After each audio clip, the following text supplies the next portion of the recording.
Sampun? Sampun. Bismillahirrahmanirrahim. Selamat sore Bu Yuli dan Bu Dia. Selamat sore Pak Sigit. Assalamualaikum warahmatullahi wabarakatuh. Waalaikumsalam warahmatullahi wabarakatuh. Sebenarnya ini tadi harusnya terasa segar karena bertemu dengan Ibu Bupati, namun karena menunggunya terlalu lama, jadi agak jadi capek. Sampai rumah saya kesusu sholatnya. Tadi alhamdulillah ada teman yang mengantar sampai rumah, jadi sambil makan tadi di sini. Kali ini dengan Bu Yuli dulu ya. Monggo. Siap. J. Dengan Bu Yuli, kira-kira untuk hari ini apa ini yang akan kita bahas, Bu Yuli? Oh ya, untuk kali ini saya mau sharingnya mengenai pekerjaan yang biasa saya hadapi sehari-hari. Mungkin kayak apa ya yang saya rasakan perlu saya sampaikan gitu teman Pak Sigit. Ya intinya gini Pak, mengenai pekerjaan saya, ya intinya saya sebagai guru, istilahnya bagaimana saya bisa memposisikan diri saya sebagai guru yang guru profesional yang istilahnya dengan kegiatan saya sebagai guru yang baik mengajar di kelas.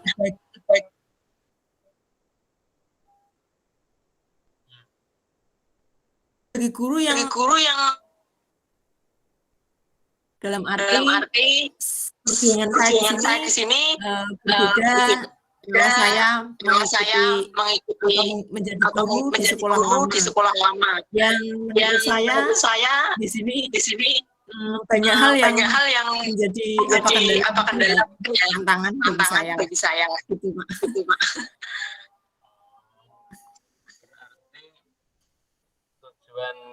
Ini kita bahas tentang tujuan Bu Yuli ya. Tujuan Bu Yuli bagaimana membentuk diri yang profesional, tetap melaksanakan tugas walaupun dikepung dengan segala kesibukan yang ada. Oh iya. Kalau menurut saya itu menjadi guru profesional dari gambaran saya sendiri ya Pak ya.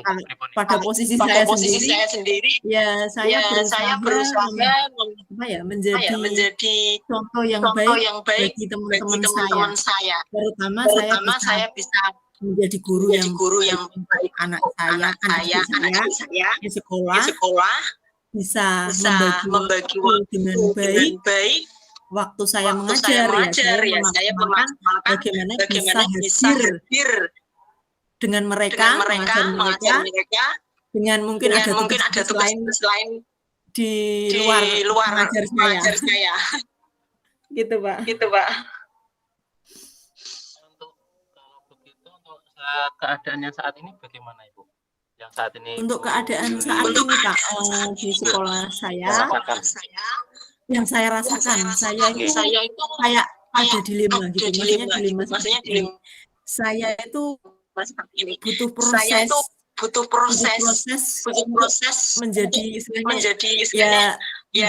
lebih baik atau lebih sempurna sebagai guru yang bisa membebaskan kepada teman-teman saya, ibaratnya saya itu bisa menjadi teladan yang baik, ibaratnya memberi penyemangat bagi mereka, ya bisa menjadi pemimpin pelajaran untuk teman-teman yang belum begitu mengenal jauh saya gitu.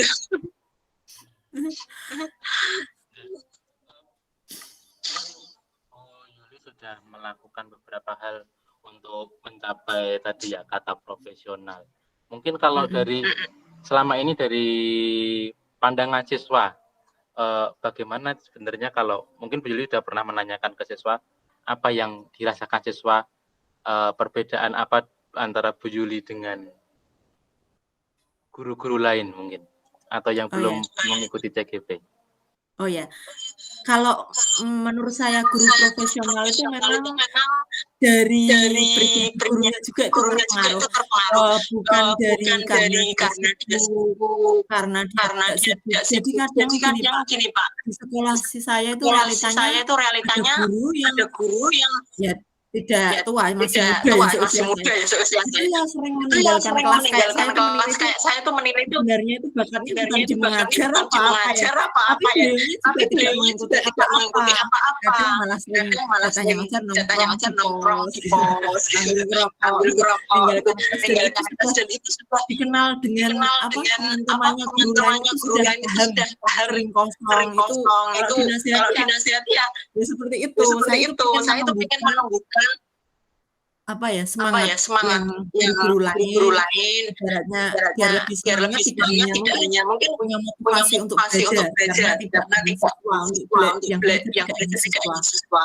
Jadi guru itu harus punya semangat, menjadi guru yang baik dalam hal kita kompetensi kita sebagai guru profesional, sebagai guru mengajar, dan saya ingin ada antusiasme guru di lingkungan saya untuk mengikuti jejak saya dalam pengembangan gitu.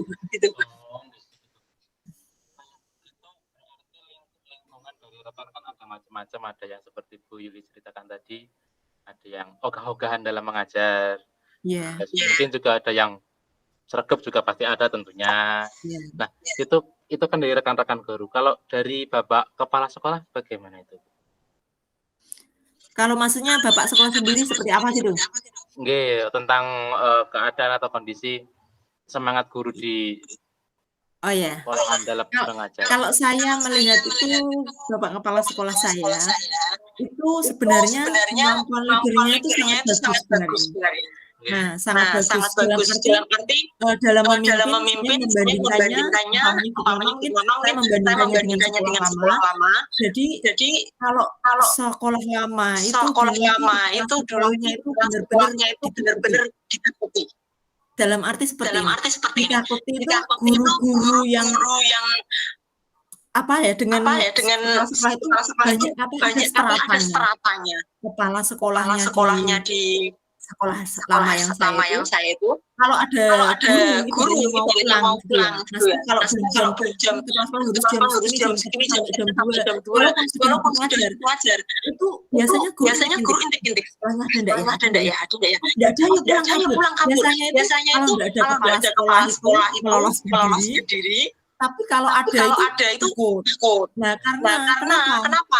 Kepala sekolah saya yang lama itu cenderung kayak seperti satpam. Kalau pagi itu kalau ada jalan langsung dibuka nih. Bu, tanya kenapa? Guru langsung seperti itu. Nyebut nama kan seperti itu. Tetapi akhirnya itu gurunya itu kayak seperti kalau di depan ada kepala sekolah itu kayak wayang. Bukan aslinya. Kalau kepala sekolah yang ini sekarang itu saya tuh salut ya.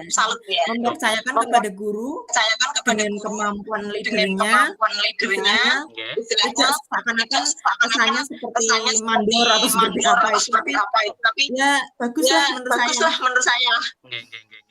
Berarti untuk kepala sekolah saat ini lebih bersahabat gitu. Lebih bersahabat dengan guru-guru, dengan rekan-rekan. Jadi tidak menjadi kesannya penghakim atau tidak begitu ada jarak antara Bapak Kepala dengan itu. Nah, kemudian berarti setidaknya kondisi itu kan sudah mendukung apa yang ingin dicapai Bu Yuli. Iya, betul. Kira-kira langkah berikutnya itu apa Bu Yuli untuk mencapai apa tujuan Bu Yuli tadi?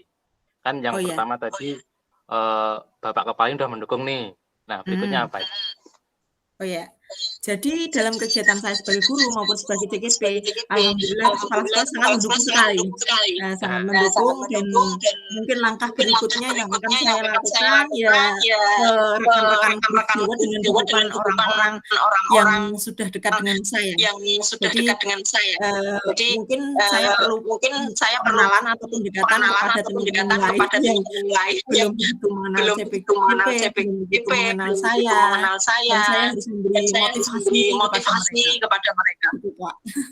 Berarti mungkin pendekatan Bu Yuli tadi melalui komunitas-komunitas kecil dulu. Apa yang Bu Yuli rasakan disampaikan ke komunitas kecil-kecil, misalnya teman semata pelajaran, untuk barangkali bagaimana membuat mereka tertarik gitu nggih Bu, dari komunitas itu. Kemudian untuk misalnya tadi kan dari Bapak Kepala juga sudah memberi dukungan, kemudian Bu Yuli juga sudah mencoba untuk pendekatan dengan teman-teman atau rekan-rekan di sekolahan. Kemudian langkah lanjutan apa, terus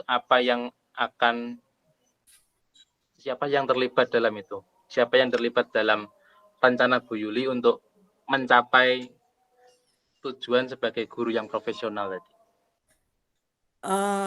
Kalau langkah yang saya lakukan ya mungkin ini Pak, mungkin saya ya di samping kegiatan guru penggerak saya juga mungkin melakukan pendekatan dulu pada mereka. Mas secara individu dulu maksudnya dalam arti di samping juga nantinya ke depannya saya pastinya akan melakukan kegiatan-kegiatan yang biar memotivasi dulu lah untuk bergerak untuk maju lah, mengembangkan diri. Itu langkah yang mau saya ambil mungkin. Langkah konkretnya berarti yang pertama kan tetap melakukan pekerjaan guru walaupun dalam berbagai macam kesibukan yang Bu Yuli alami. Kemudian yang kedua tadi Bu Yuli menyampaikan melakukan pendekatan secara personal dengan beberapa rekan guru. Dan yang selanjutnya Bu Yuli tadi sudah mengatakan kalau berusaha untuk menjadi contoh, menjadi teladan. Mungkin juga itu merupakan wujud dari pembuktian kalau wah, saya sudah jadi guru penggerak pun masih bisa melaksanakan tanggung jawab dengan baik. Nah, itu mungkin yang dapat kita bicarakan untuk hari ini. Semoga nanti Bu Yuli juga melaksanakan apa yang sudah menjadi rencana untuk mencapai tujuan sebagai guru yang profesional dan bisa menjadi teladan bagi guru-guru di sekolah Bu Yuli yang sekarang ini. Amin. Terima kasih Bu Yuli, semoga semakin sukses. Sukses, terima kasih Pak Sigit. Kami. Ya. Sampun on time nih, Nggih, on time, siap. Nah, saya sama Pak Sigit ya. Ya, saya sudah dulu ya. Nggih. Oke.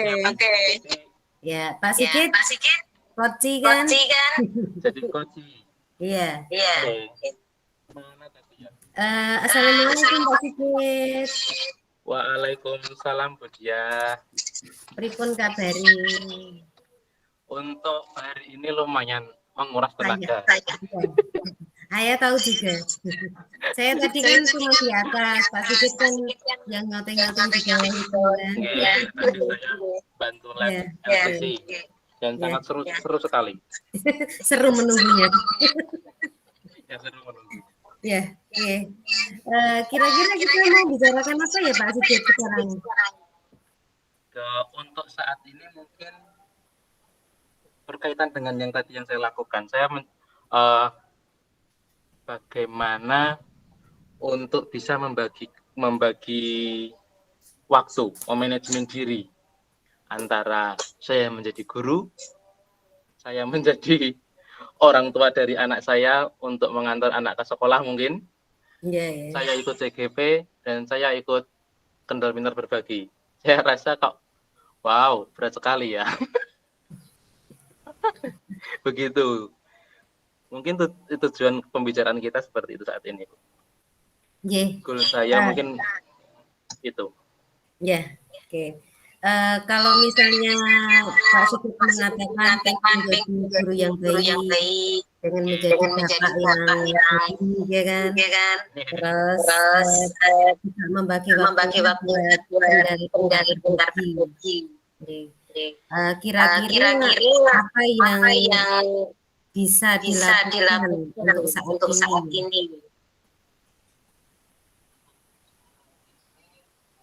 Keadaan fisik saya yang belum kembali 100% fit, karena kan kemarin masa operasi ini untuk bergerak saja masih belum begitu luas atau maksimal seperti sedia kala. Ada beberapa gerakan yang harus agak hati-hati. Yang pertama mungkin tetap menjaga kesehatan saya. Yang pertama itu menjaga kesehatan. Yang kedua mencoba selalu memaksimalkan waktu. Itu memaksimalkan waktu, memanajemen waktu, menghargai waktu. Itu yang kedua yang mungkin sangat krusial. Karena kalau semakin kita menunda-nunda pekerjaan seperti CGP yang setiap hari harus ada deadline, mencari di mana yang belum terisi kok belum ada centang biru. Apalagi sudah diobyak. Enggak, apalagi sudah diobyak deadline dan sebagainya. Dan sekarang tugas CGP-nya pun banyak yang mengarah ke praktik dan mengumpulkan massa, mengumpulkan rekan-rekan guru. Itu Bu untuk saat ini. Tapi kan Pak Sigit kan selama ini kan dalam mengerjakan tugas-tugasnya, misalnya guru, sebagai bapak, sebagai kru di kendal-kendal berbagi kan kayaknya sudah bagus ya.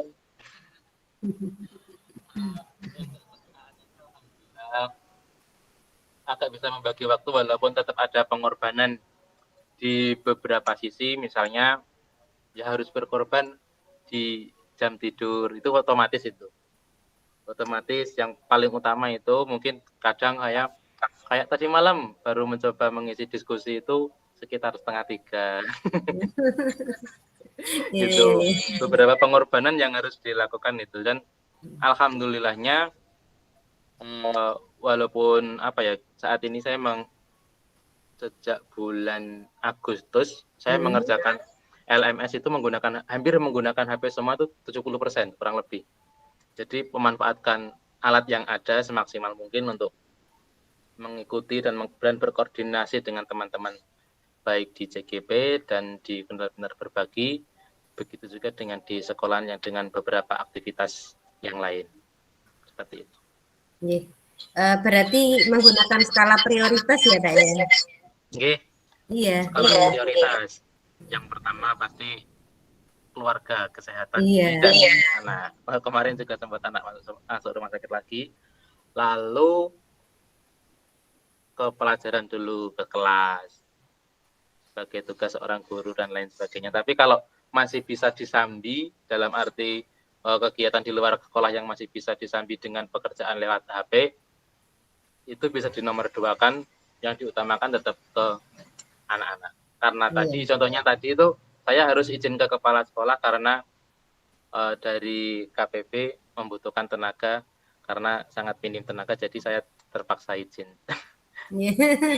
Walaupun kadang agak itu, sebenarnya ada kelas yang belum saya sampaikan bagaimana cara mengerjakan tugas itu, tugas paper quilling sebenarnya, tapi karena di KPB ini butuh tenaga dan acaranya juga saya anggap krusial karena final lomba dan nanti dihadiri Ibu Bupati, jadi saya prioritaskan yang KPB seperti itu.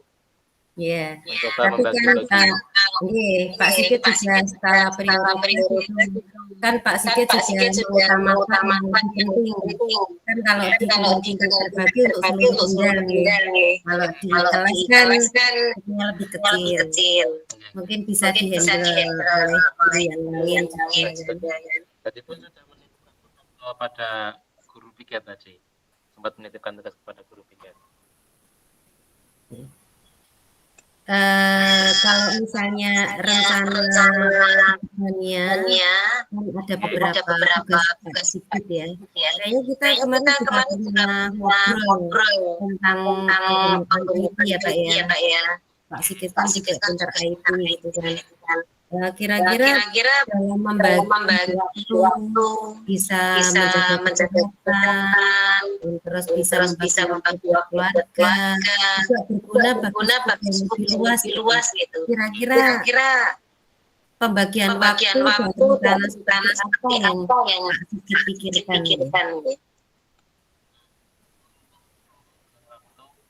eh, ya tadi skala prioritas dan memanfaatkan apa yang ada. Memanfaatkan apa yang ada itu misalnya seperti halnya kemarin itu agak berurutan dan saling berentengan.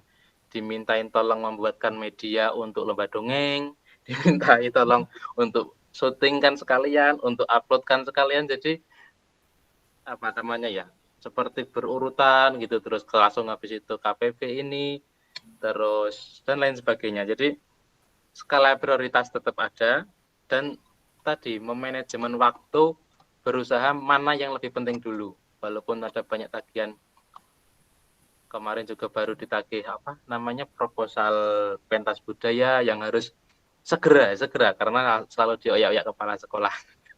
Pentas budaya buat tugas proyek, Pak. Iya, Proyek pentas budaya. Iya, selebrasi. Oh iya. Jadi memanajemen diri agar tetap bisa bertanggung jawab di semua tugas yang telah diberikan karena kita sudah dipercayai atau diberi amanah untuk itu. Seperti itu, Bu. Walaupun kita kan juga tetap bersinggungan dengan banyak orang. Takutnya nanti kalau kita tidak melakukan tugas atau kewajiban itu secara maksimal, takutnya nanti akan membuat sakit hati orang lain atau tidak nyaman dengan orang lain. Itu yang saya takutkan. Membuat kecewa terutama. Iya, tahu posisi. Okay. Ya, berarti untuk kegiatan yang paling cepat itu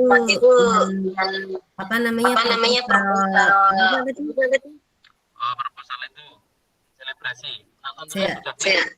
Sudah clear ya. Dengan meminta bantuan ke sana kemari, kolaborasi lah istilahnya. Tetap kolaborasi dan komunikasi dengan delalah. Ini saya menjadi sekretaris yang pertama kali, disuruh menjadi sekretaris yang pertama kali dalam hidup saya. Sebelumnya tidak pernah. Langsung saya bertanya ke sana kemari, terus minta tolong istri juga yang menjadi bendahara BOS untuk anggaran dananya.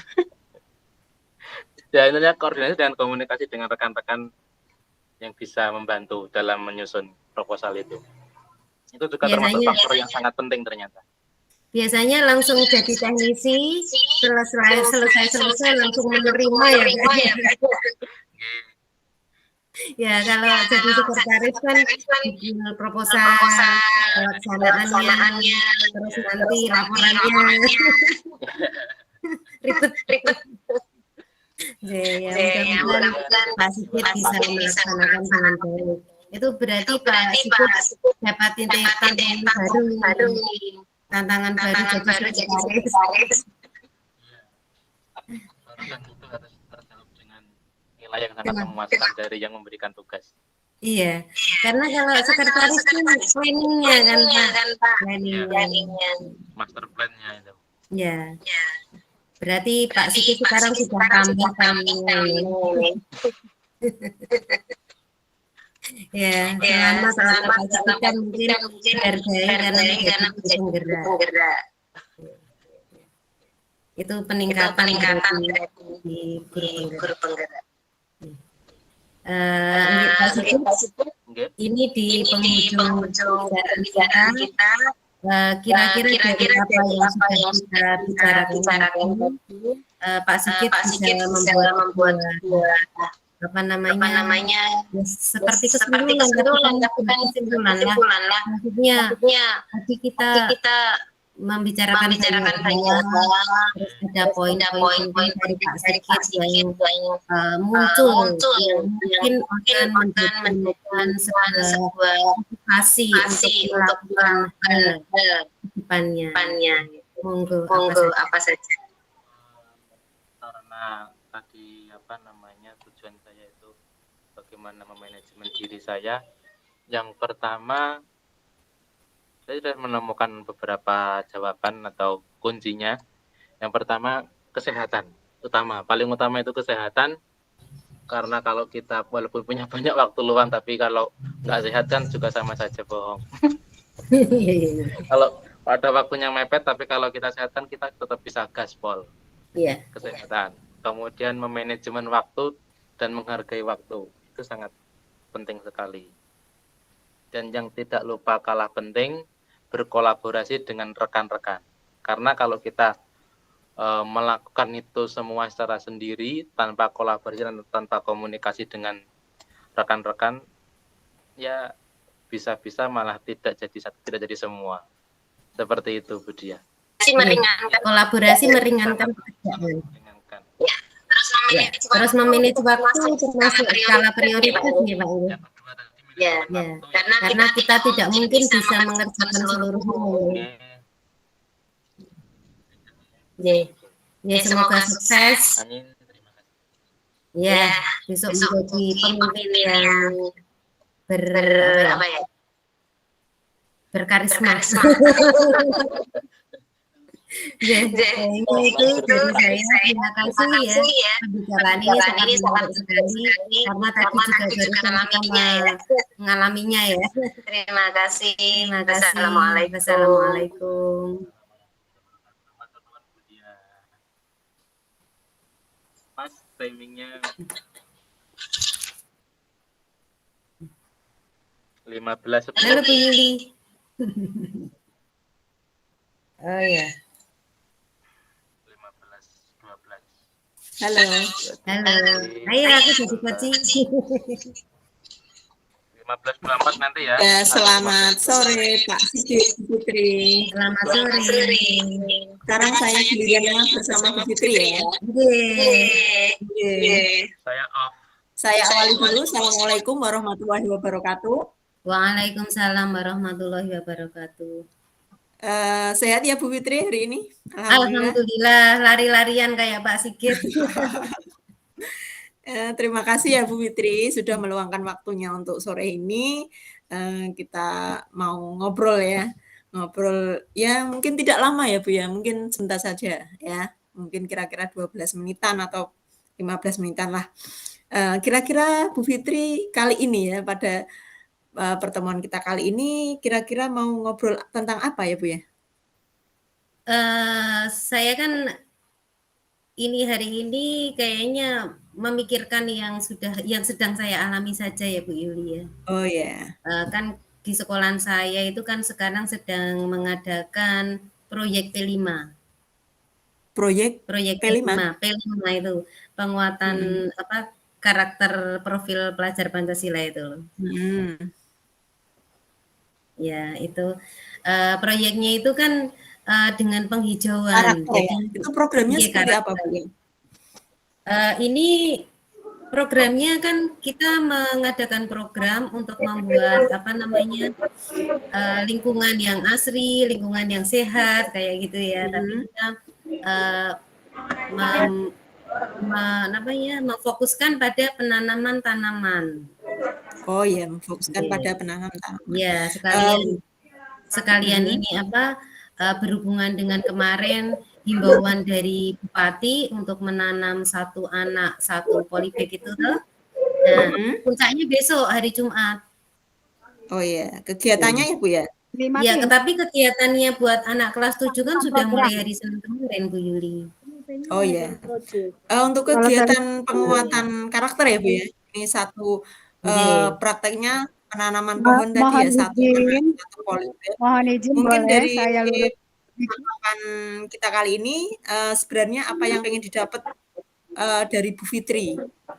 Mohon izin bisa sebentar. Iya, monggo Bu Rini. Ya, tadi dikatakan P5 ya. P5 itu singkatan dari Proyek Penguatan Profil Pelajar Pancasila. Jadi tidak ada karakternya di dalam. Oh ya. Ya, cuma salah satu tujuannya adalah penguatan karakter seperti itu. Proyek Penguatan Profil Pelajar Pancasila. Profil Pelajar Pancasila ya. Ini biasanya dilakukan untuk sekolah-sekolah yang sudah melaksanakan IKM seperti itu. Ya. Berarti saya tidak ada soalnya Bu. Kenapa? Sekolah saya belum. Oh belum, iya itu sekedar menambahkan saja gitu. Jadi P5 itu kepanjangan dari proyek penguatan profil pelajar Pancasila. Ini waktunya sudah habis ya? Belum. Masih berlanjut. Dilanjut. Saya lanjutkan Bu Fitri ya. Tadi P5 ya, proyek penguatan profil pelajar Pancasila. Tadi prakteknya itu penanaman. Itu satu contoh ya, penanaman pohon dengan di polybag satu anak itu ya. Satu anak satu polybag. Ya, mungkin itu programnya ya Bu ya. Nah, dari program tersebut mungkin yang ingin didapatkan nantinya itu seperti apa Bu? Kalau saya kan kebetulan sebagai pendamping ya, karena saya bukan wali kelas, karena wali kelasnya ada kan di sini dibuat wali kelas itu sebagai tokoh utama di kelas gitu ya, sebagai fasilitator utama. Nah, saya sebagai pendamping karena saya kebetulan sebagai kesiswaan ya. Nah, di situ saya kepinginnya anak itu memiliki sikap kolaboratif gotong royong gitu ya. Jadi gotong royongnya bagus. Terus kan kalau anak itu apalagi ketika dulu pandemi, apalagi anak-anak yang kelas 7 itu dulu kelas SD itu dari kelas berapa sampai kelas berapa itu kan enggak pelajaran gitu. Itu kan sangat individualis, macam-macam karakternya gitu bisa cair gitu. Di situ ada kerjasama, bentuk kemandirian, terus kreatifnya itu muncul gitu. Kalau dari saya terus kebetulan kemarin di proposal juga seperti itu, juga sama gitu. Nah, itu tujuan saya kepengen anak-anak itu seperti itu. Jadi tujuan jenengan dari program ini istilahnya menanamkan anak untuk punya rasa kolaboratif, gotong royong ya, kerjasama. Jadi menurut Bu Fitri ya, kalau kolaboratif kreatif, gotong royong, kreatif, mandiri. Kolaboratif, gotong royong, kreatif dan mandiri. Gotong royong, mandiri sama kreatif. Oh, gotong royong, mandiri sama kreatif. Nah, untuk gotong royong, mandiri sama kreatif itu Bu, yang gambarannya itu yang seperti apa Bu? Yang kemarin kan kebetulan kan anak-anak itu saya bikin dulu. Kan kalau anak untuk kita membuat LK gitu. 3 menit lagi ya Pak Sigit. Kalau anak membuat LK dulu itu kan anak-anak itu langsung pusing ya Bu ya. Jadi kemudian saya ajak untuk berdialog dulu, terus kemudian apa yang dilakukan tanpa melihat LK-nya dulu.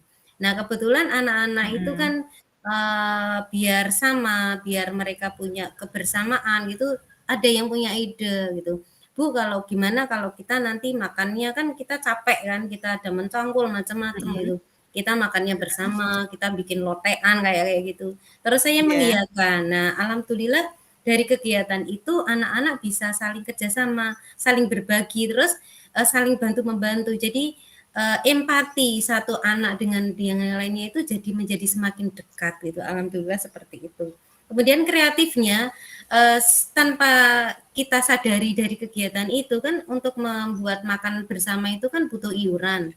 Kemudian mereka iuran bersama, iurannya itu selalu sisa setiap harinya. Kemudian mereka belikan tanaman lain, mereka belikan cat, mereka belikan apa, akhirnya kreatif sendiri gitu. Jadi mereka ternyata, alhamdulillah saya senang banget dengan kekreatifannya, mandirinya, dan kerjasamanya yang seperti itu. Ternyata proyek penguatan Pancasila ini sangat bagus buat anak-anak. Oh ya. Sangat bagus ya Bu ya, programnya istilahnya sangat positif banget untuk anak bisa munculkan pada diri mereka. Kemudian untuk mungkin rencana berikutnya agar kedepannya juga istilahnya bisa tertanam kepada anak itu, rencana yang dilakukan Bu Fitri setelah ini apa? Kalau saya menginginkan itu baru yang kelas yang saya ampu sama wali kelasnya. Saya kepinginnya juga beberapa kelas yang lainnya juga seperti itu. Kan kemarin seperti tidak sama atau enggak balance gitu. Kita sudah step sini, yang lainnya baru minti-minti, baru ngangkutin tanah dan seterusnya gitu. Jadi ada yang duduk-duduk, ada yang kerja gitu. Kalau seperti itu kan kurang adanya gotong royong dan kerjasama juga. gitu. Jadi menimbulkan kreativitas juga berkurang gitu. Kalau saya kepinginnya sebelum kita melaksanakan seperti itu kita ada evaluasi, sehingga evaluasi itu bisa menjadi pembelajaran buat guru-guru semuanya, juga buat kita semuanya, nanti saling bertukar pikiran, tukar ide. Jadi untuk ke tahun berikutnya bisa menjadi lebih bagus lagi. Oke, ada istilah saling berkolaborasi, tukar pikiran dengan guru lain ya Bu ya. Berarti intinya dalam program ini menurut Ibu siapa yang maksudnya bisa membantu atau ada orang yang membantu, siapa saja yang bisa mendukung program? Yang bisa membantu adalah yang pertama kan kita mau melakukan kan hubungannya dengan semua yang berkepentingan di sekolahan itu, ada kepala sekolah, ada wakil kepala sekolah, ada semua jajaran di situ termasuk guru-guru itu, dan juga kita bisa melibatkan anak-anak juga perwakilan gitu. Nah, untuk kedepannya refleksi dan evaluasi juga dihadiri oleh semuanya. Jadi untuk tahun berikutnya bisa menjadi lebih bagus lagi. Oke, luar biasa ya Bu ya program yang dilakukan. Sebelum ini waktunya sudah hampir habis. Sebelumnya saya mau tanya dari sesi ini ya Bu ya, apa yang didapatkan Bu Fitri dari kegiatan coaching kita kali ini Bu? Yang didapatkan adalah saya bisa membuat menyimpulkan dari kegiatan yang sudah saya lakukan itu, dan kemudian saya bisa mengambil sebuah kesimpulan bahwa suatu evaluasi dan refleksi itu penting setelah melakukan kegiatan proyek itu. Iya, evaluasi itu sangat penting ya setelah melakukan kegiatan proyek. Jadi tetap berkesinambungan, programnya tetap selalu dijalankan dengan baik. Terima kasih ya Bu Fitri atas waktunya, sudah luar biasa sekali ya, idenya luar biasa. Sekarang waktunya udah habis, kita tutup ya Bu ya. Selamat sore ya Bu ya. Assalamualaikum warahmatullahi wabarakatuh. Waalaikumsalam warahmatullahi wabarakatuh.